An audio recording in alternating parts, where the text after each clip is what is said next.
성부와 성자와 성령의 이름으로 아멘. 예수님과 어머니 하나 되신 성심을 통해 신성하신 하느님 아버지의 피앗의 나라에서 아버지께서 창조하신 천상천하의 온 우주 만물을 끌어안아 그리고 이 지상에 아버지의 뜻만을 그 진리만을 따르기를 갈망하는 소수의 남은 자녀들과 함께 아버지 대전 앞에 엎드려 감사와 찬미와 영광과 음순과 존경을 드리며 사랑을 드립니다. 또한 아버지만이 마땅히 행사하셔야 할 그 모든 권리를 다 저희가 되돌려드리오니 아버지, 저희는 아버지의 자녀이며 아버지의 지배만을 받기를 갈망합니다. 어서 오시어 이 사악한 사탄 마귀 세력, 아버지의 이름을 빙자하여 도둑과 강도로서 아버지께 속한 자녀들의 영혼을 훔치고 탈취하여 지옥의 자식으로 이끌고 있는 이 모든 마귀 세력으로부터 불쌍한 아버지의 자녀들을 이제 건져주셔서 아버지께서 친히 다스려 주시옵소서. 사랑하는 아버지, 저희가 간곡히 기도드렸습니다. 반드시 선의 세력이 미국의 새로운 대통령으로 당선되기를 저희들의 한없이 보잘것 없고 부족한 기도에 응답하여 주신 아버지 사랑에 감사드립니다. 이제 아버지께서 친히 선택하신 그 영혼을 통하여 앞으로 주어진 4년의 시간 동안 반드시 카발 세력과 프리메이슨 일루미나티 세력 그리고 저 적그리스도의 거짓 마귀 세력 그 밖에도 빨갱이 공산주의를 비롯한 이 시대의 아버지의 신적인 질서와 가르침과 다스림하고는 다른 모든 마귀 세력을 그 영혼을 통하여 4년 동안 완전히 이 지구상에서 싹 쓸어버리셔서 다시는 마귀 세력의 그 잔가지 하나까지도 보여지지 않도록 멸망케 해주시며 이제 4년 후에 새천년 새 왕국이 도래하여 아버지 다스림을 받으며 살아가는 저희가 될 수 있도록 축복해 주시옵소서. 또한 아버지, 이 나라를 저희를 보셔서 불쌍하고 가련히 여겨주시며 포기하지 말아주시기를 간곡한 갈망으로 청원드립니다. 현 정부의 대통령과 그리고 그를 수반하며 보좌하는 모든 세력을 하나 되신 성심을 통해 아버지 뜻에 봉헌드리오니 그들의 영혼을 아버지가 친히 차지하시고 지배하시며 정복하시어 그들 안에서 이 대한민국이라는 나라를 다스려 주시며 그들이 아버지 뜻 진리로 무장되어 악과 용맹하게 맞서 싸울 수 있는 용기를 주시며 지혜와 슬기로 무장시켜 주셔서 아버지가 그 지혜의 슬기의 주인이심을 알아보고 아버지의 뜻 안에서 이 나라를 다스릴 수 있도록 지켜주시옵소서. 이 모든 기도 우리 주 예수 그리스도의 이름으로 기도드리나이다. 아멘. 성부와 성자와 성령의 이름으로 아멘. 안녕하십니까. 하나님의 뜻 선교의 윤피아 수녀입니다. 지난 시간에 공지사항 때 말씀드린 대로 시간이 조금씩 짬이 틈틈이 날 때마다 제가 이제 성경을 좀 오래 걸리더라도 끊이지 않고 계속적으로 해설을 해서 올려드리겠다 이렇게 말씀을 드렸습니다. 그래서 지금 이 시간은 민수기 30장 이제 해설 강의를 하려고 합니다. 먼저 30장의 본문 내용을 읽고 지난 시간에 어떤 내용에 대해서 학습했는지 잠깐 간단하게 복습을 하고 오늘 내용에 대해서 말씀드리도록 하겠습니다.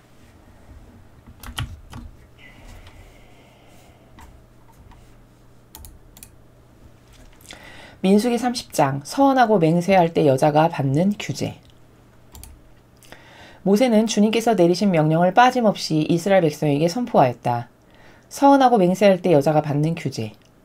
모세는 이스라엘 백성 각 지파 어른들에게 다음과 같이 선포하였다. 주님께서 내리신 명령은 이러하다. 주님께 서원하거나 맹세코 자제하기로 서약했을 경우에 남자라면 누구나 자기가 한 말을 어기지 못한다. 제 입에서 나온 말을 낱낱이 지켜야 한다. 그러나 여자의 몸으로 아직 나이가 어려 아비의 집에 있으면서 주님께 서원하거나 자제하기로 서약했을 경우에는 그가 서원하거나 자제하기로 서약하는 것을 아비가 듣고 아무 말도 하지 않았어야 그 서원이나 자제하기로 한 서약이 그대로 성립된다. 그러나 그가 서원하는 것이나 자제하기로 서약하는 것을 아비가 듣고 그날로 막았으면 성립되지 않는다. 이 경우에는 그의 아비가 막았기 때문에 주님께서 본인에게 책임을 묻지 않으신다. 서운한 일이 있거나 함부로 입을 놀려 자제하기로 서약한 일이 있는 여자가 결혼하게 될 경우에는 남편이 그 말을 듣고 그날로 아무 말도 하지 않아야 그 서원이나 자제하기로 한 서약이 성립된다. 그러나 남편이 그 말을 듣고 그날로 막으면 이로써 본인이 한 서원과 함부로 입을 놀려 자제하기로 한 서약은 파기된다. 따라서 주님께서 본인에게 책임을 묻지 않으신다. 과부나 이혼당한 여자가 서운했거나 자제하기로 서약했다면 그것은 그대로 성립되는 것이므로 다 지켜야 한다. 남편과 한 집에서 살면서 서운하거나 맹세코 자제하기로 서약했을 경우에는 남편이 듣고 막지 않았어야 그 서원이나 자제하기로 한 서약이 그대로 성립된다. 그러나 서운한 것이나 자제하기로 서약한 것이나 그 입에서 나온 말을 남편이 듣는 날로 파기시키면 성립되지 않는다. 이 경우에는 그의 남편이 파기시켰기 때문에 주님께서 그에게 책임을 묻지 않으신다. 아내가 하는 모든 서원과 맹세코 자기를 억제하여 자제하기로 한 모든 서약은 남편이 성립시켜줄 수도 있고 파기시켜줄 수도 있다. 만일 남편이 그날로부터 다음 날까지 아무 말도 하지 않으면 그는 아내가 서원한 것을 다 성립시켜 주는 것이다. 자제하기로 서약한 것이면 그것도 성립시켜 주는 것이다. 듣는 날로 아무 말도 하지 않았기 때문이다. 그 말을 들은 날이 지나서 파기시키면 그는 아내의 죄를 떠맡게 된다. 이상이 남편과 아내 사이, 어려서 집에 있는 딸과 아비 사이에 관하여 주님께서 모세에게 주신 규정들이다. 주님의 말씀입니다. 하느님 감사합니다.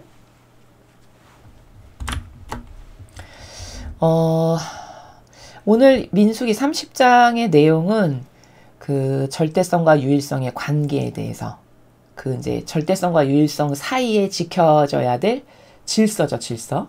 그 질서에 대해서 지금 아버지께서 딱 질서를 이렇게 성립하시는 그런 내용입니다. 먼저 이제 지난 시간에 우리가 배운 거는 28, 29장에서 우리가 다양한 축제일들에 바치는 어떤 그 짐승을 바치고 뭐 곡식 예물 제주를 바치는 방법에 대해서 말씀하셨거든요. 그래서 뭐 속죄일에는 어떻게 바치고 초막절에는 무엇을 어떤 방법으로 바치고 뭐 신년에 행하는 신년제에는 어떤 짐승을 잡아서 무슨 방법으로 어떻게 바치고 뭐 몇 번 바치고 이런 거를 다 아버지께서 가르쳐 주셨죠. 그러면 우리가 여기서 알아야 되는 거는 뭐냐면은 사랑이라는 거는 그렇게 주고받는 행위가 있어야 된다라는 겁니다.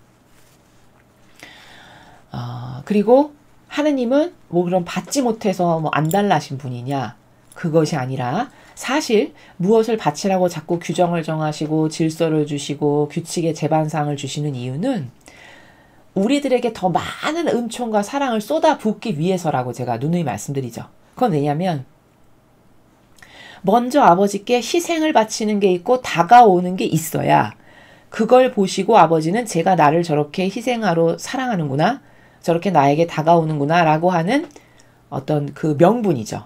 사실상의 그 행위, 그것을 보시고 그때서 은총이나 축복을 주실 수가 있기 때문에 무엇을 받기를 엄청 좋아하셔서가 아니라 사실은 더 많은 것을 우리에게 사랑이나 은총이나 자비나 우리 각자에게 필요한 기타 등등을 주시려고 무엇을 바쳐라. 그러면 희생이 들어가잖아요. 그렇죠? 바쳐야 되니까. 그럼 희생이 들어가는 것에는 반드시 상급을 줄 수 있거든요. 공짜가 없는 나라라. 그래서 그 희생이 먼저 바쳐지면 주실 수 있으니까 그것을 위해서 뭐를 바치고 이렇게 말씀하시는 나라다라고 제가 여러 차례에 걸쳐서 말씀을 드렸죠. 이제 그런 것에 오해가 없으시죠. 그러면은 이제 구약에는 그렇게 많은 짐승을 잡아바치고 곡식 예물과 제주를 이렇게 드렸는데 그게 사랑의 표현이고 행위였는데 그럼 지금 시대에도 우리가 막 양이나 소를 잡아바치고 곡식 예물을 드리고 이렇게는 안 하잖아요. 그럼 지금 시대에는 하느님께 사랑을 드리는 방법이 어떻게 업그레이드가 됐냐라는 거죠. 시대가 수천 년이 지났으니까 지금 그 방법도 과학기술이 눈부시게 발전한 것만큼 영성에서도 그런 어떤 정신세계 수준의 차원이 업그레이드가 됐어야 정상이죠. 그렇죠? 그럼 그걸 알아야 된다는 거죠. 지금 시대는 어떻게 하느님께 사랑을 드리는 건가? 알아야 내가 사랑을 드릴 수가 있으니까요. 그렇죠? 그럼 사랑을 드리는 방법이 어떻게 업그레이드 된 거냐면 제가 여기 정리해 놓았습니다. 구약에서 제물을 바치던 행위, 소 잡아, 양 잡아, 뭐 염소 잡아, 그래서 반으로 어떻게 쪼개서 뭐 어떻게 굽고 이런 기타 등등 그 모든 행위가 지금은 우리 안에서 하느님과 함께 살아가시면서 내 마음 안에서 아버지와 예수님과 어머니께서 모든 것을 받으시는 그런 메커니즘으로 발전됐다. 이것이 바로 창조의 완성이다. 이렇게 정의할 수 있다는 거예요. 그래서 지금은 여러분이 세례를 받으셨다면 여러분 마음 안에 하느님 아버지와 예수님과 성모님께서 함께 살고 계세요. 그러나 유물론적인 인간의 이 한시적인 그리고 보여지고 드러나는 것에 의해서만 현동이 좌우되는 이런 사고방식으로는 마음 안에 계셔도 본인이 깨닫지를 못한다. 이렇게 말씀을 드렸죠. 그러면 깨닫지 못하니까 그럼 함께 못 사냐? 깨달을 때까지 어떻게 그 간극을 우리가 메꿔나갈 수 있는 거냐? 이제 이런 게 궁금할 수 있죠. 자, 그것은 처음에는 느껴지지도 않고 말씀을 들을 수는 더더욱 없고 함께 사시는지 아닌지도 잘 모르겠는 이제 이런 처지예요, 우리가. 왜냐하면 아담과 하와가 죄를 지은 이후로부터 지금 그 빛의 나라에서 그 아버지 뜻의 나라에서 떨어져 나간 지가 지금 무려 6,000년이 지났잖아요. 그러면 불과 이런 파충류나 이런 짐승들은 앞발을 쓰다가 몇 번 안 써도 퇴화되는 이런 수준인데 무려 6,000년이 단절됐으면 당연히 끊어졌겠죠. 모든 메커니즘의 통신 수단이. 그렇죠? 그러니까 안 들리고 안 보이고 안 느껴질 수밖에요. 그러면 우리는 뭘 하는 거냐? 이 죽은 통신선을 다시 살려야 돼요. 아주 생생해질 수 있을 때까지 지속적인 노력과 갈망으로. 그러면 초반에는 어떻게 해야 되냐? 안 느껴질 때는 이렇게 하시면 돼요. 이 방법밖에 없다. 그건 아닙니다. 그러나 제가 혹은 저희 사명이 보통 영적 지도를 할 때 이렇게 말씀을 드리는데 안 느껴지지만 있다라는 거를 구체적으로 발견할 수 있는 방법은 사실 여러 가지 있어요. 루트가. 구체적으로 사신다는 거를 어떻게 확인할 수 있냐? 그럼 보여지지 않고 느껴지지 않는데 이런 거예요. 여러분이 지금 계속 숨을 쉬시죠? 그쵸? 그런데 여러분이 숨을 쉬는 건 여러분 입장에서는 자연스러운 거지만 왜냐면 태어날 때부터 숨을 쉬었으니까. 그러나 어떤 과학적인 메커니즘의 나라에서 생각했을 땐 이건 자연스러운 게 아니고 숨을 쉴 수 있게끔 해주는 어떤 원동력의 에너지 혹은 그 숨을 쉴 수 있게끔 해주는 무엇인가가 작용을 하고 있다는 거잖아요. 나의 어떤 신체 안에서. 맞습니까? 그렇죠. 내가 하지 않는 다음에는 누군가는 그걸 해주는 존재가 있다라는 거잖아요. 또 심장이 지금 계속 뛰고 있죠.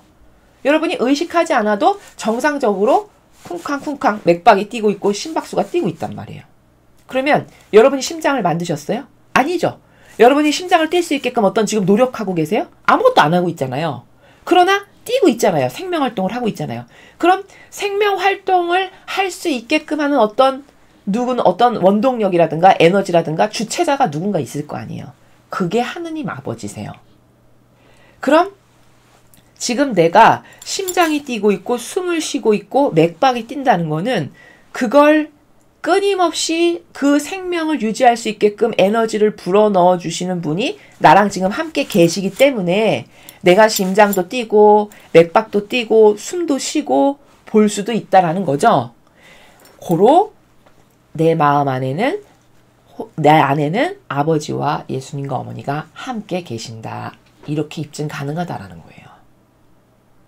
이해되십니까? 자, 이런 건데 자, 그렇다면 이런 것으로 납득이 된다. 그래, 맞아. 이렇게 납득이 됐다. 그럼 그때부터 납득이 됐으니까 계시는 걸 내가 리얼하게 잡을 수만 없을 뿐이지 진실성으로 대해야 돼요. 아버지, 제가 이제 불구자가 돼서 아버지를 못 느끼지만 저는 다시 회복하고 싶어요. 예수님과 어머니, 저는 지금 불구자, 완전 거지, 아버지에부터 모든 상속자였는데 다 거부해서 이 지옥과도 같은 세상에 떨궈져 나온 거지와도 같은데 저는 다시 상속자가 되고 싶습니다. 그래서 아버지를 리얼하고 생생하게 느끼고 함께 살고 싶어요. 이런 갈망을 진정성으로 들이시라는 거예요. 그런 진정성의 나라에서 갈망을 하고 말씀을 드리잖아요. 그럼 여러분의 진정성을 보시고 하느님이 영안을 조금씩 마음의 나라도 소통할 수 있는 길도 조금씩 열어주세요. 이해되시죠? 그리고 하느님이 내 안에 함께 계시다라는 걸 만져지지 않는데 어떻게 아나요? 그것을 제가 지금 생명활동으로 첫 번째 입증을 했어요. 또 이런 식으로도 가능해요. 확인이. 예를 들어서 내가 어떤 위기나 난관에 봉착을 했는데 그것을 어찌어찌해서 극복을 했어요. 근데 그 당시는 경황이 없어가지고 몰랐는데 약간 시간이 흐른 다음에 뭐 며칠이 지났다거나 혹은 일주일이 지났다거나 혹은 그것보다 더 심한 경우에는 몇 년이 흐른 뒤에 어느 날 갑자기 옛날에 그랬었던 게 떠오를 때가 있죠, 우리가. 예, 있습니다. 그럼 그때를 딱 돌아보고 회상하면은 분명히 내 성향으로는 A를 했었어야 정상인데 내가 그 순간에 B를 했네? 내가 어떻게 그럴 수가 있었지? 이런 체험들 하신 적 있죠? 그러면 내가 평상시에 나의 기질이나 성격으로는 A를 할 수밖에 없는 상황이었는데 그날따라 B를 해서 내가 위기를 모면했어. 그러면 이건 뭘까요? 하느님이 내 안에서 나를 이렇게 인도하셨구나. 그 위험에서 구해주시려고. 이게 진실이에요. 이럼으로써 나랑 함께 하시는구나를 또한 확인할 수 있어요. 이해되시죠? 제가 지금 확인할 수 있는 여러 가지 방법 중에 2가지를 설명한 거예요. 이것 말고도 하느님이 나랑 함께 계시다는 거는 사람마다, 경험마다, 차원마다 다 다르게 확인이 가능해요. 이렇게 함으로써 확신하고 믿으시고 스타트를 하는 거고, 그 진정성으로 계속 마음에 계시는 아버지와 예수님과 어머니께 속삭이죠? 그러면 이게 쌓이면서 그게 뚫리고 열리고 심지어 소통할 수 있고 무슨 말씀하시면 들을 수도 있는 이제 이런 차원으로 자꾸 성장이 되는 겁니다.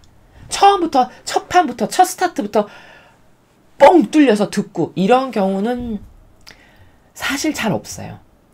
아주 특수한 케이스를 제외하고는.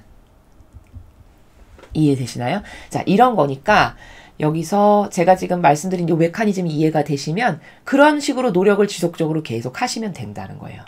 그런 마음 안에 계시는 나의 아버지께 그리고 예수님과 어머니께 함께 살아간다는 건 뭐냐면 내가 밥을 먹는다. 예를 들어서 제가 밥을 먹잖아요. 그럼 기도를 어떻게 하는 거냐면 함께 살아가는 걸 의식하는 자녀는 기도를 이렇게 해요. 제 마음 안에 계신 아버지, 예수님과 어머니 먼저 드세요. 오늘도 저에게 이렇게 맛있는 거, 늘 생명활동을 할 수 있는 다양한 좋은 음식을 주셔서 감사합니다. 먼저 드시고 제가 아버지와 예수님과 어머니와 함께 먹겠습니다. 이 모든 생명활동의 에너지가 제 안에서 아버지 뜻을 이루시고 제가 피앗을 완성하는데 필요한 다양한 에너지로 다 전환시켜 주세요. 이렇게 리얼한 기도를 하게 돼요. 함께 살면. 그냥 단순하게 그냥 맨날 종교생활이 하는 기도 있지 않습니까? 주님은 내려내주신 이 음식을 저희에게 축복하여 주옵소서. 이런 거. 여러분 이런 거는 사실은 안 좋은 기도예요. 왜 안 좋은 기도냐면 예수님이 이런 말씀하시죠. 너희는 빈말을 되풀이하지 마라. 그게 무슨 뜻인지 아십니까? 지금 제가 좀 전에 식사 전기도 읊었죠. 그게 빈말을 되풀이하는 거예요. 그럼 이거는 물론 그 사람이 모르니까 한계라고 받아들여서 제가 영의 세계를 모르니까 저런 기도를 할 수밖에 없는 처지구나. 이렇게 받아들이실 수도 물론 있을 수 있어요. 그러나 그건 굉장히 질 떨어지는 기도예요. 왜냐? 천상의 나라는 진정성, 갈망, 정직 이런 어떤 양질의 그 사람의 인간의 어떤 올바른 됨됨이에서 뿜어져 나온 양질의 속성들 있죠. 이런 거를 가지고 가치 평가를 하는 나라거든요. 그렇기 때문에 양심 없죠. 진정성 없죠. 허허실실하는 이런 사람들은 참 하느님을 만나거나 그 나라에 도달하기 어려워요. 그러나 순수하고 단순하고 양심 바르고 정직성 있고 이런 사람은 하느님을 금방 만나요. 왠지 아시겠죠? 하느님은 마음의 그림자를 보는 분이시기 때문에 진정성만을 보세요. 아무리 사람이 부족해도. 그러니까 제가 나를 진정성으로 대하는지 진심으로 사랑하는 저게 가증스러운 가짜인지 빈말만 되풀이하는 허례허식에 쪄드는 건지 이런 걸 다 아실 것 아니겠어요. 그런 형식적이고 피상적이고 막연한 건 오히려 모욕만 드리는 거기 때문에 자꾸 기도를 할 때도 못해도 자기 혼자 기도하는 거니까 뭐 창피할 거 없잖아요. 그런 진정성의 나라에서 마음 안에서 진실하게 아주 진솔하게 하느님 아버지께 예수님과 어머니께 드리고 싶은 말씀을 드리면 이게 가장 훌륭한 기도예요. 이해되시나요? 예, 이런 겁니다. 영성의 관계라는 건 이런 걸 발전시키는 거예요. 하느님과의 나와의 관계성에서. 자, 그러면 그런 하느님과 함께 살아간다는 건 제가 지금 밥을 먹을 때 어떻게 기도를 하는지 그냥 간단하게 진정성의 나라에서 이렇게 기도를 하면 좋다라고 예시를 하나 드렸어요. 또 내가 밥을 다 먹고 설거지를 해.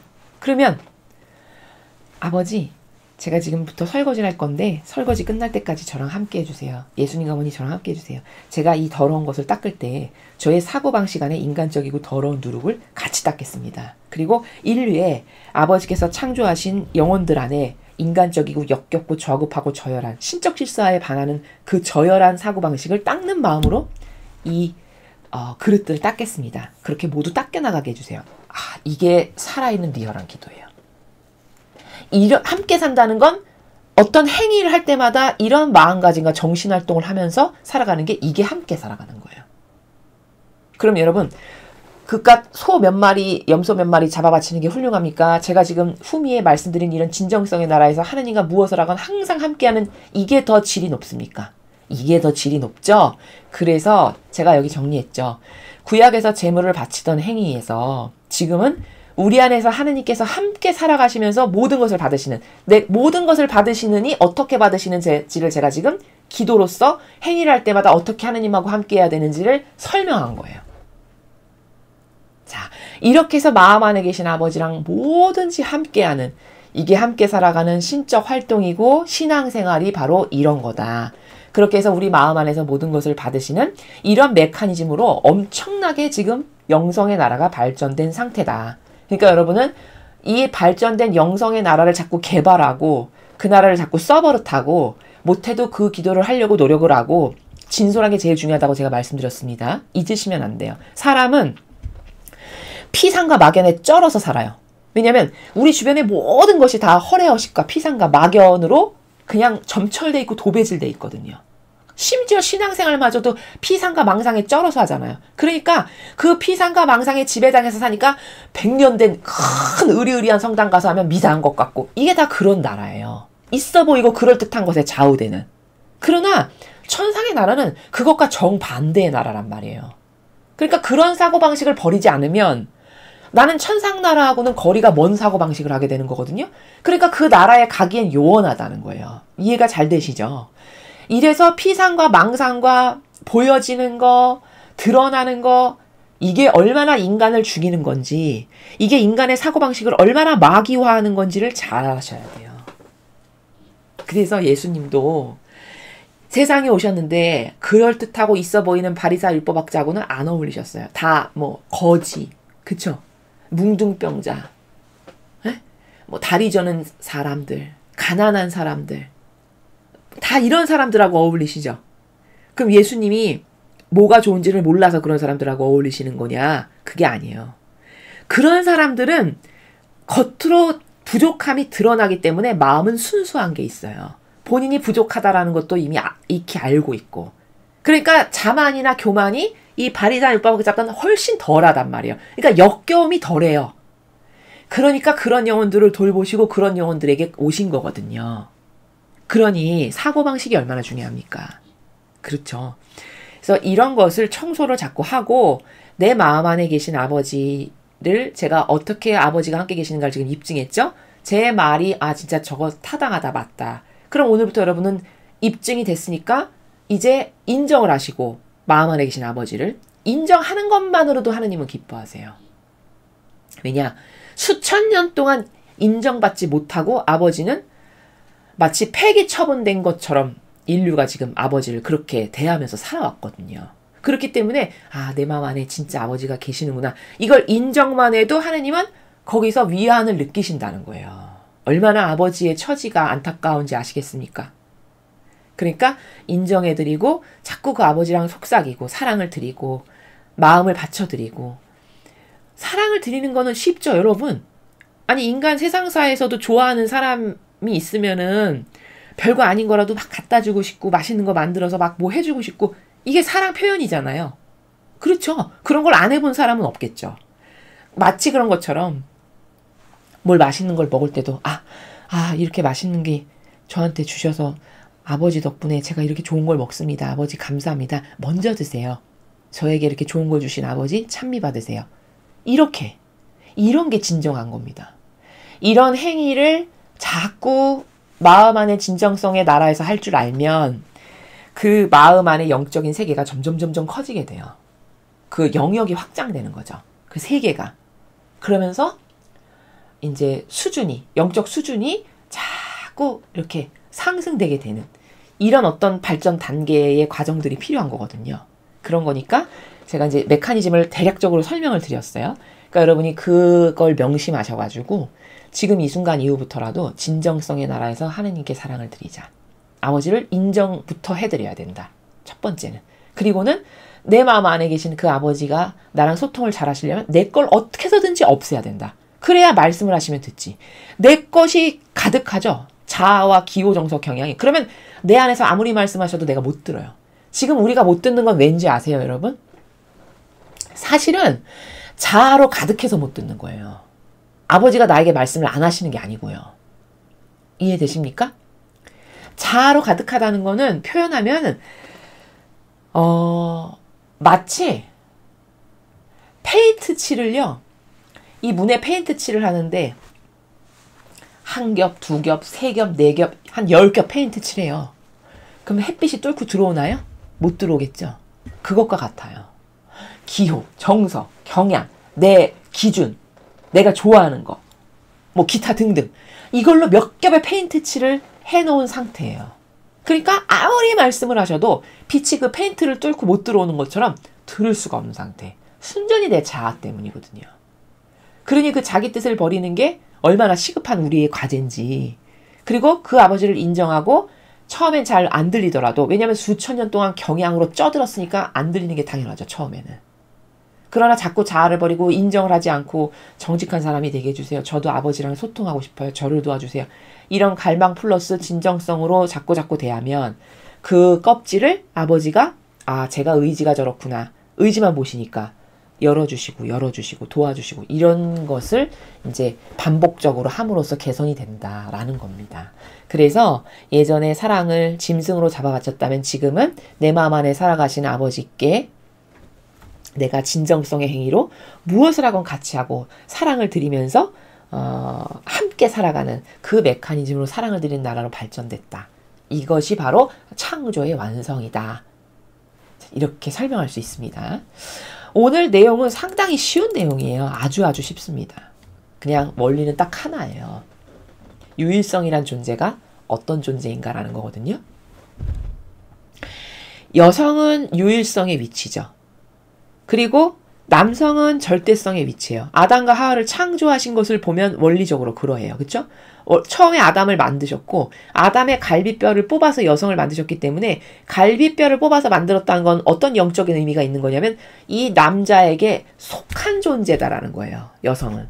그러니까 거기서 갈비뼈를 뽑아서 만들었으니까 그 갈비뼈가 마음의 한 중심이라고 봤을 때 마음의 한 중심 안에 속해서 살아가야 하는 존재가 창조 질서의 여성의 위치예요.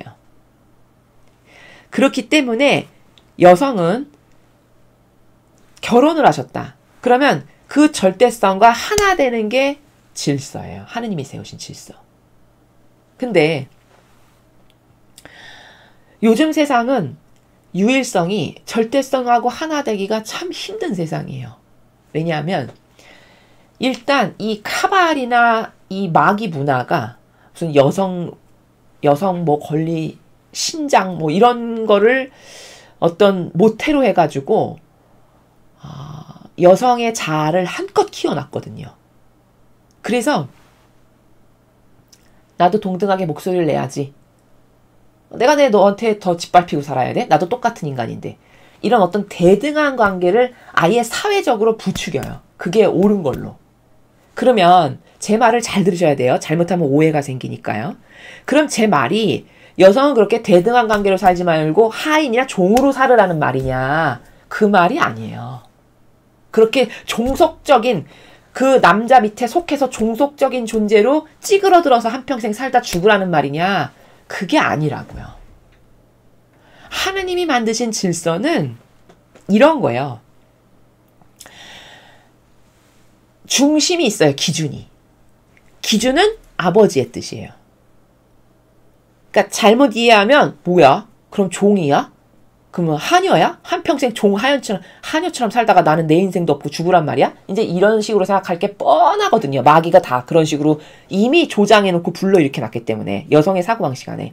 그런 게 아니고 하나 된다라는 건 이 남성의 뜻으로 하나 되는 게 아니에요. 전제가. 그럼 오해가 풀리시죠? 그쵸? 이 남자의 기준, 이 남자의 뜻, 남자가 갖고 있는 가치관, 이걸로 하나 되는 게 아니라고요. 두 사람이 하나 되는 거는 하느님의 뜻이라고 하는 진리 있죠. 그 진리가 기준이고요. 남자는 남자 위치에서, 절대성의 위치에서 이 진리를 받아들여서 그 진리대로 살고, 여성은 여성이라고 하는 유일성의 위치에서 이 진리를 옳습니다, 맞습니다, 그것만이 정답입니다 해서 그거를 받아들인 나라에서 그걸 위해서 살고, 이렇게 두 사람이 이 진리라고 하는 기준 잣대에서 각자의 위치에서 하나 되기 위해서 이렇게 조심스럽게 걸어가는 관계, 이게 절대성과 유일성이 살아가야 되는 올바른 질서예요. 이해되셨죠? 자, 그러면 여기서 의문이 생길 수 있어요. 근데 우리 남편은 성당을 안 다녀서 진리를 모르는데요. 이런 거 많이 물어보시거든요, 어머니들이. 그런 분들 굉장히 많죠. 그쵸? 우리 남편은 냉담해요. 우리 남편은 하느님 믿는 거 싫어해요. 그러면 이럴 때는 어떻게 해야 되는 것인가 궁금하시잖아요. 자, 사실은 이래서 진리를 남성과 여성이 함께 배워야 돼요. 부부가.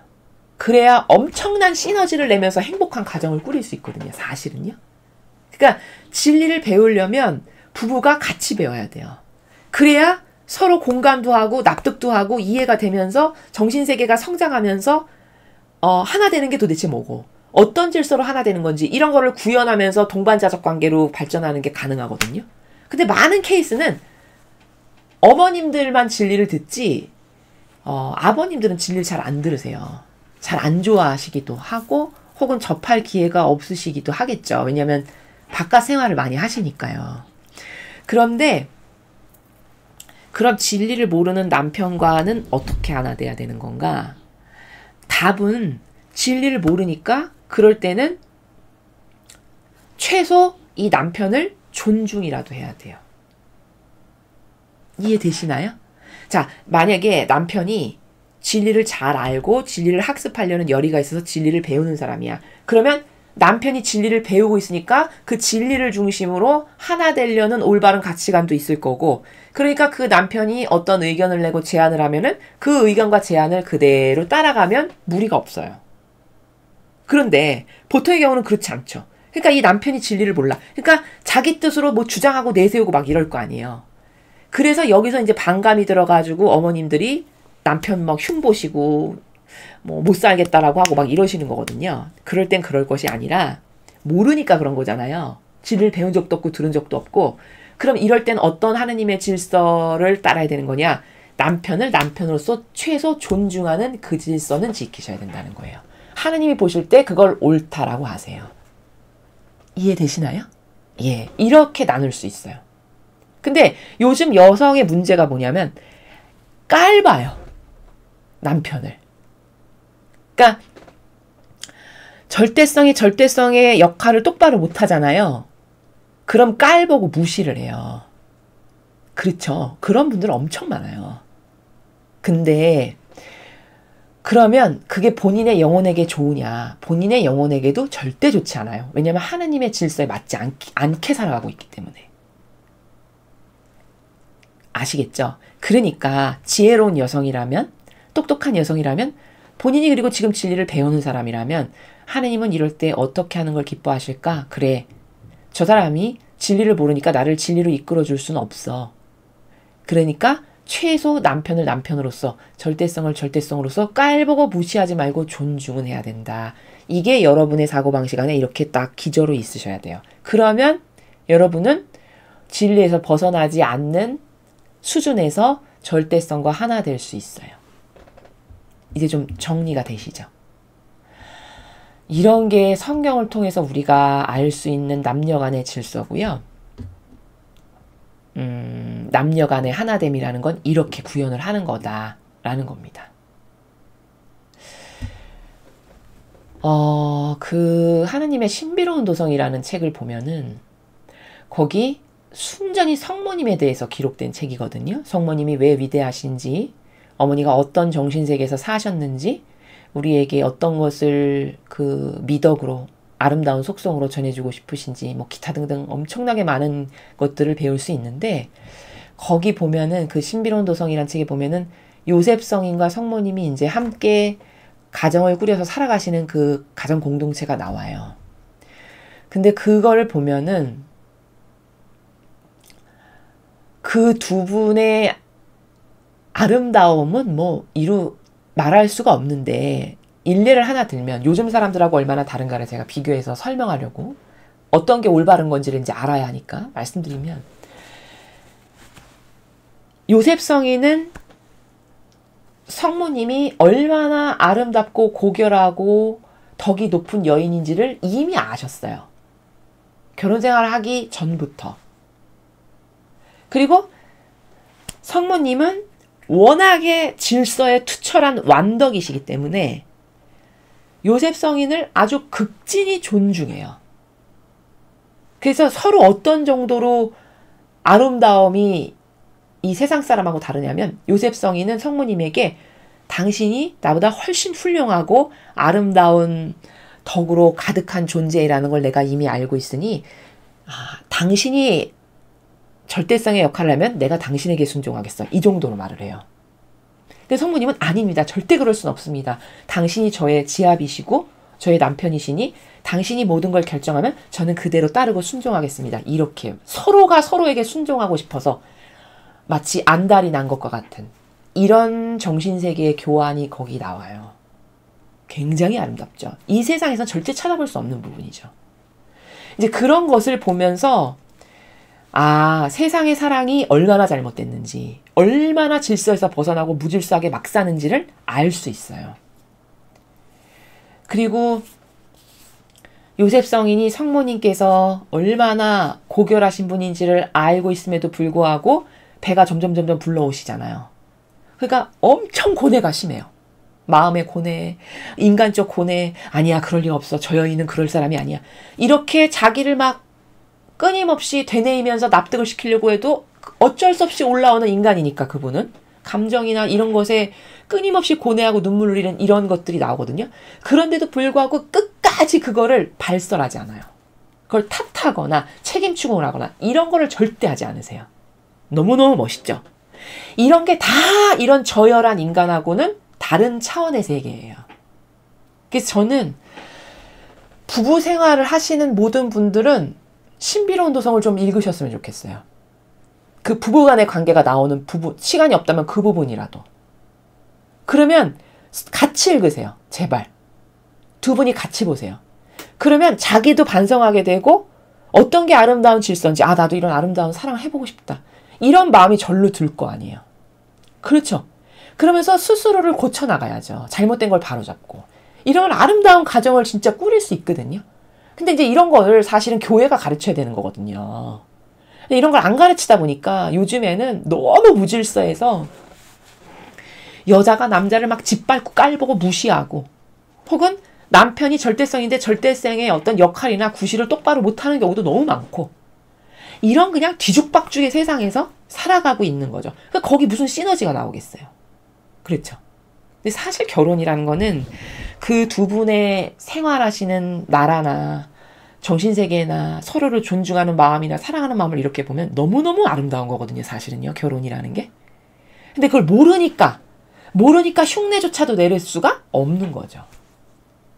그래서 제가 여기서 더 많은 거를 부연 설명하면 이제 시간이 점점 길어지니까 그 일부분을 말씀을 드렸어요. 결혼 생활을 더 잘하고 싶다, 내가 서로 존중하면서 아름다운 사랑을 꾸리고 싶다 하시는 분들은 그 책을 꼭 읽으셨으면 좋겠습니다. 그거는 시중에 판매할 거예요. 그래서 이렇게 절대성과 유일성이라는 것은 아버지 뜻을 중심으로 하나 되라고 하느님이 맺어주신 관계다라는 거예요. 하나 되지 않죠. 그때부터 불행의 시작이에요. 여러분도 느끼시죠? 가정생활하면서 하나 되지 않으면 얼마나 불행한지를. 예, 맞습니다. 하나 되기 위해서 결혼하는 거지. 요즘 사람들의 큰 착각이 뭐냐. 결혼을 왜 하죠? 물어보잖아요. 그럼 행복해지려고요. 다 자기를 위해서 한다고 생각해요. 완전 잘못된 거죠? 그런 사람은 절대 결혼하면 안 돼요. 제가 누누이 말씀드리지만 자기를 위한 이기심과 자애심밖에 없다? 이런 사람은 절대 결혼하면 안 돼요. 왜냐면 그 시간부터 불행이 시작될 거니까. 본인만 불행한 게 아니라 상대방도 불행으로 끌고 가는 거예요. 그러나 사랑이 뭔지를 진짜 안다. 사랑은 뭐라고 제가 여러분에게 말씀드렸죠? 그렇죠. 희생이 사랑이에요.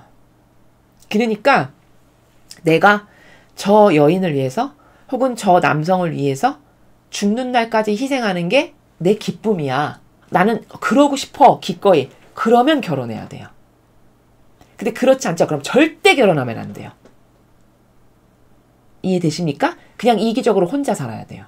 그런 사람은. 그리고 사랑은 희생하는 것에 아름다운 고결한 가치가 있는 거고요. 저 사람 때문에 고통을 내가 사랑할 수 있다. 이것보다 더 아름다운 사랑은 없어요. 여러분 성모님과 예수님을 보세요. 우리가 예수님과 성모님을 왜 그토록 좋아하나요? 우리를 대신해서 희생하셨기 때문 아니에요? 그렇죠. 우리를 위해서 희생도 조그만 게 아니라 전부로 목숨을 내어 놓을 때까지. 그래서 감동하는 거 아닌가요? 그럼 사랑은 어디에 가치가 있는지를 알아야죠. 맞죠? 사랑은 이런 거라는 거예요. 근데 그런 게 하기 싫어. 그럼 안 해야 된다니까요. 자기 사고방식을 다 뜯어 고치든가 올바른 것을 깨닫는 진리, 사랑이 뭔지를 깨닫는 사고방식으로 뜯어 고치든가. 그게 싫어. 그럼 혼자 살아야 돼요. 남에게 피해 주지 말고. 이해되시죠? 그래서 젊은 분들이 만약에 이 강의를 들으신다면 사랑이 뭔지 똑바로 알고 시작하셔야 돼요. 만약에 사랑을 자기를 위한 거라고 착각한다. 그런 사람은 절대 결혼하시면 안 됩니다. 그냥 혼자 그렇게 좋아하는 이기심과 자애심의 양식을 먹이면서 혼자 살아야 돼요. 그리고 어떤 영혼의 고결성이라는 거는 그런 어떤 정신적 가치에 있는 거거든요. 여러분 사람이 얼굴 이쁜 거 몇 년 갈까요? 몸매가 되게 좋아. 몇 년 갈까요 그거? 그렇죠. 잘생겼어. 몇 년 가나요? 그냥 40대 되고 50대 되면 다 흐물어지고 내려앉고 무너지고 이런 거 아니에요? 그렇죠. 근데 거기다가 가치를 둔다. 이거 얼마나 허무한 짓인가요? 거기서 매력을 느낀다. 그거는 굉장히 유한한 거잖아요. 그래서 사실은 20, 30대 결혼을 앞둔 예비 어떤 신랑 신부들 이런 분들한테 해드릴 수 있는 말씀이 너무너무 많아요. 해드리고 싶은 말이. 어떻게 행복하게 살 수 있는 건지, 어떤 게 진정한 사랑인 건지, 어떤 게 고결하고 아름다운 가치를 내 것으로 만드는 건지, 이런 것에 그냥 무수히 많은 진주와도 같이 많이 그냥 깔려 있는 게 그게 성경 안에 있는 말씀들을 통해서 우리가 다 알 수 있는 것들이거든요. 그래서 결혼하기 전에는 반드시 부부가 함께 피정을 해야 되는 건 사랑이 뭔지를 깨닫고 똑바로 사랑하기 위해서고, 거기에 오해가 있다면 바로잡아야 되고, 그리고 그 희생의 고결성에 대해서 그게 얼마나 아름답고 숭고한 가치인지를 똑바로 깨닫고 내가 저 사람을 위해서 희생하고 싶은가를 스스로 점검해보는 이런 시간을 가져야 하기 때문에 그런 피정이 필요한 것들이거든요. 그래서 오늘 절대성과 유일성에 대해서 많은 말씀을 드린 건 마침 그런 파트가 지금 나와서 여러분에게 지금 오해하실 만한 것들, 잘못 이해하고 계신 것들, 이런 것들을 제가 말씀을 드린 거예요. 지금 이 파트는 여성은 절대성과 하나 되는 것이 가장 중요하다라는 거고요. 그리고 그 절대성에게 속한 존재이기 때문에 모든 책임을 절대성이 져요. 이해되시나요? 그러니까 사실은 어떤 측면으로 봤을 때 여성은 되게 편안한 삶을 살 수 있어요. 무슨 말이냐? 자기가 절대성에게 순종을 잘하잖아요. 그럼 무엇을 잘못했어도 자기 탓이 아니라 절대성의 탓이에요. 왜? 나는 거기 속한 존재고 순종하는 존재니까요. 그래서 왜 아담과 하와 사건을 보면은 딴 건 하와인데 아담도 어디 있느냐 이렇게 물어보시죠. 아버지도. 그건 뭐예요? 아담 입장에서 억울해. 내가 하지도 않았는데 왜 나한테 먼저 물어보셔? 이렇게 말할 수 있겠죠. 그 얄팍한 인간의 수준에서는. 근데 그건 왜냐? 질서 때문이에요. 질서. 그 정도로 질서가 준엄한 거예요. 왜? 절대성이잖아 너는. 그럼 네가 절대성이면 내가 너에게 저 여인을 잘 이렇게 가르치고 깨닫게 해서 너랑 하나 돼서 내 말에 순종하는 아름다운 여인이 되게끔 해야 될 의무가 너에게 있었잖아. 너가 그걸 똑바로 안 해서 저런 이상한 일을 한 거잖아. 그러니까 너가 책임을 져야지. 이런 거예요. 맞습니까? 그러니까 여성은 어떤 측면에서는 그런 측면에서 봤을 때는 본인이 지켜야 될 질서만 반듯하게 잘 지키죠? 그럼 굉장히 편안한 거예요, 삶이. 왜? 자기에게 어떤 책임을 묻지 않으시니까. 나 속한 존재니까. 그리고 여러분 이런 거 생각해 보세요. 내가 그렇게 속하니까 내가 종이야 뭐야. 이런 삐뚤어진 사고방식을 할까봐 제가 지금 계속 말씀드리는 건데, 왜냐면 요즘엔 페미문화 이런 것 때문에 그런 이상한 사고방식이 너무 많거든요. 그거 다 마귀가 조장한 거거든요, 사실. 근데 사실은 돈 벌고 가족을 다 먹이고 입히고 이런 막중한 책임감은 다 누가 지고 있어요? 절대성이 지고 있잖아요. 그런 유일성은 안에서 조용히 집안 살림하면서 집안을 건사하고 간수하죠. 그리고 남편이 벌어다 준 돈 쓰잖아요. 그러니까 어떤 측면에서 봤을 땐 공주와도 같아요. 보호나 받고 돌봄이나 받고 보살핌 받고 외부로부터 다 막아주는 사람 있고 돈도 벌어다 주는 사람 있고. 맞습니까? 그러니까 이런 존재라는 거예요. 그런 것에 대해서 객관화된 지표를 가지고 생각할 줄 알아야지 어디 한 곳에 처박혀가지고 이상한 사고방식으로 좀 전에 제가 서두에 말한 것처럼 페미 문화에서 나온 것처럼 내가 왜 그래야 돼? 다 동등한 건데. 왜 이건 차별이잖아. 이런 쪽으로 가면 이제 그 사고방식은 마귀가 사실 장악한 거고 거긴 답이 없다. 그건 하느님의 질서가 뭔지를 모르는 거다라는 것을 여러분에게 말씀을 드리는 겁니다. 그래서 여기를 보면 모세는 주님께서 내리신 명령을 빠짐없이 이스라엘 백성에게 선포하였다. 서원하고 맹세할 때 여자가 받는 규제. 보세요. 모세는 이스라엘 백성 각 지파 어른들에게 다음과 같이 선포하였다. 주님께서 내리신 명령은 이러하다. 주님께 서원하거나 맹세코 자제하기로 서약했을 경우에 남자라면 누구나 자기가 한 말을 어기지 못한다. 제 입에서 나온 말을 낱낱이 지켜야 된다.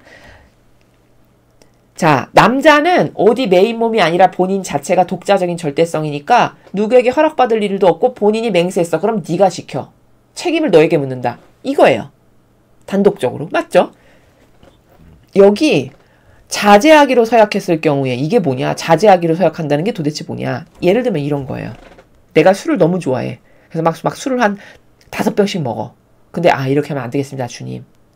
제가 오늘부터 2병으로 줄이겠습니다. 이게 자제하기로 서약하는 거예요.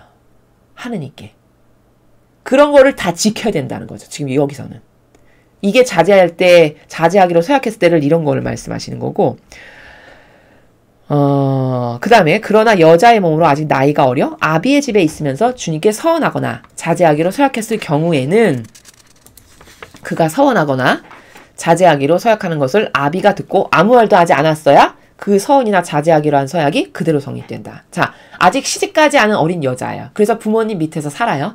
그러면 그 여인은 누구에게 속한 존재예요? 아버지. 그쵸? 그러니까 그 아버지가 제가 이런 거 하겠습니다. 라고 어떤 약속을 하고 서원을 했어, 하느님께. 저 오늘부터 이런 거 할 거예요.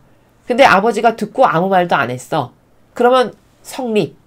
이렇게 인정하신다는 거예요. 왜냐면 절대성이 동의했다라고 본다는 거죠. 그쵸? 그러나 그가 서원하는 것이나 자제하기로 서약하는 것을 아비가 듣고 그날로 막았으면 성립되지 않는다.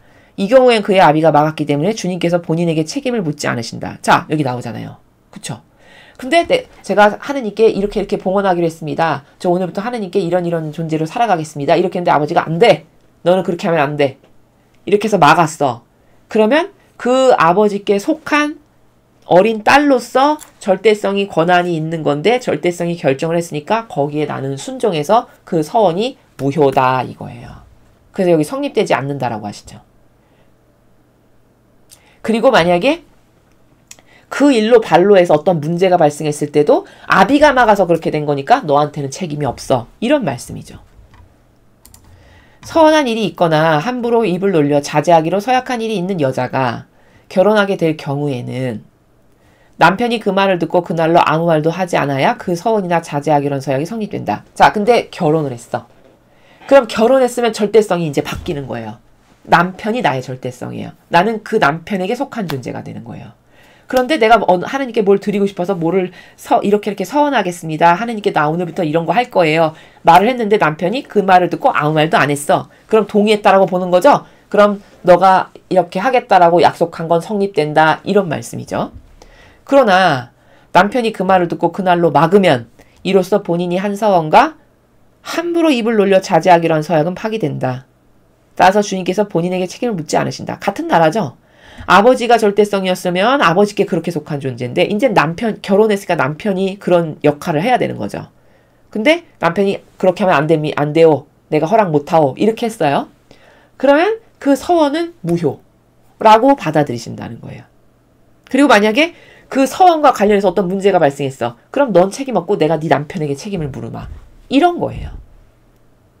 남자가 절대성이니까 모든 책임을 지는 거죠. 그래서 하와가 땄는데 아담에게 물으신 것도 이 질서 때문인 거잖아요. 납득이 되시죠? 그 다음에 과부나 이혼당한 여자가 서운했거나 자제하기로 서약했다면 그것은 그대로 성립되는 것이므로 다 지켜야 한다. 자, 그런데 예외 케이스. 과부야. 혹은 이혼당한 여자야. 그럼 절대성이 없죠. 이들에게는. 자기 혼자잖아요. 그러면 하느님께 저는 이런 걸 바치겠습니다. 이런 걸 약속드립니다 하면 그냥 오케이. 네가 말한 거 그대로 내가 받아들인다. 약속으로 서원으로. 이렇게 된다는 거예요. 왜냐면 허락받을 데가 없으니까. 속한 곳이 없으니까. 남편과 한 집에서 살면서 서운하거나 맹세코 자제하기로 서약했을 경우에는 남편이 듣고 막지 않았어야 그 서원이나 자제하기로 한 서약이 그대로 성립된다. 이건 앞에서 다 배운 거고요. 그러나 서원한 것이나 자제하기로 서약한 것이나 그 입에서 나온 말을 남편이 듣는 날로 파기시키면 성립되지 않는다. 이 경우에는 그의 남편이 파기시켰기 때문에 주님께서 그에게 책임을 묻지 않으신다. 이것도 다 앞에서 지금 우리가 학습한 거죠. 그렇죠? 아내가 하는 모든 서원과 맹세코 자기를 억제하여 자제하기로 한 모든 서약은 남편이 성립시켜 줄 수도 있고 파기시켜 줄 수도 있다. 남편이 결정 유무에 달려 있다라는 거예요. 왜? 그 남편이 이 여성의 보호자격인 절대성의 역할을 하니까. 자, 그 말씀이고 만일 남편이 그날부터 다음날까지 아무 말도 하지 않으면 그는 아내가 서원한 것을 다 성립시켜 주는 것이다. 자제하기로 서약한 것이면 그것도 성립시켜 주는 것이다. 듣는 날로 아무 말도 하지 않았기 때문이다. 별반 이의 제기를 하지 않았어. 그럼 그래. 그 약속을 내가 받는다.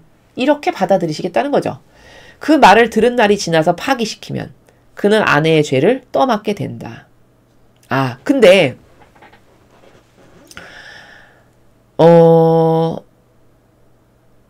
그렇게 해서 시간이 지나갔는데 한참 지난 다음에 일방적으로 파기시켰어, 남편이.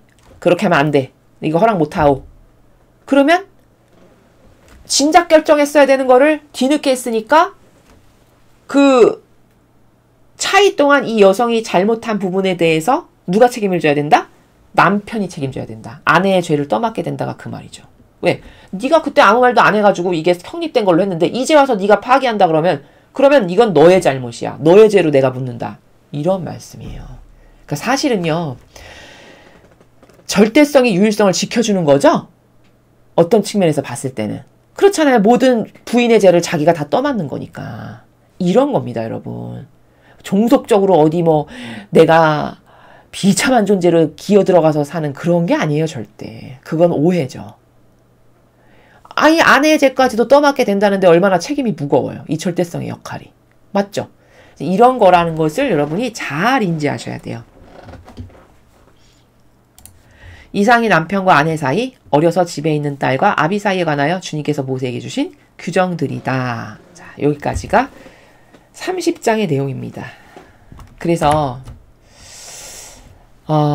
오늘 이 내용은 사실 그 절대성과 유일성의 관계성에 대해서 어떤 게 하느님이 세워주신 올바른 질서인가 그거에 대해서 제가 이제 말씀을 드리기를 원해서 앞에 조금 길게 부연 설명을 덧붙여서 객관화를 좀 해서 이 시대의 절대성과 유일성에 대한 오해가 너무너무 많거든요. 그런 게 아니라는 거. 그런 이상한 페미니즘에 근거한 어떤 종속적이고 속해서 나는 죄인처럼 꾸구려받고 사는 이런 존재로서 인식하는 건 완전 마귀예요. 그럼 이 마귀 문화가 여성에게 이상한 정서를 하나 심은 거예요. 하느님이 세우신 질서는 절대 그거 아니에요. 여기 보세요. 잘못했으면 남편이 다 죄를 떠안을 만큼 책임이 무거운 건 오히려 절대성이에요. 그 절대성에게 너는 하나 되어 속한 존재로 살아라. 그건 어찌 보면 당연한 거죠. 모든 책임을 절대성이 다지니까. 이해되시죠? 이게 하느님이 만들어주신 질서고 이 둘이 하나 된다는 건 인간의 뜻을 중심으로 하나 된다는 게 아니에요. 거기서 오해가 생기니까 내가 왜 그래야 돼? 이런 게 나오는 거거든요. 남편의 뜻으로 하나 된다는 게 절대 아닙니다. 그 말이 아니에요. 그게 아니고 남편도 아내도 두 사람 모두 다 합의를 해야 돼요. 우리는 진리가 우리가 따라야 될 기준입니다. 합의가 가능해.